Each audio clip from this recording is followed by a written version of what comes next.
За Хөсгөл аймгийн Баяр наадмын 6-гийн даваа аймгийн залуу арслан Баасанжив шинээр аймгийн ачин золныг болзуулан гарсан галт сумын зан Тэмбэрэл цэрэн амлсан хоёр сэнжиг илүүсний барьцтай болсон байна.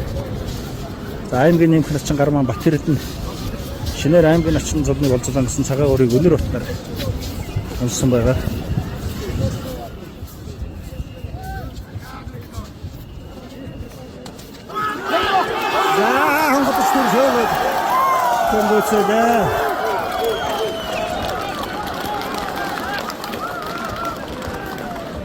За шинэхэн арслангаар 6 даж аймгийн зан цолны болзол хангалаа.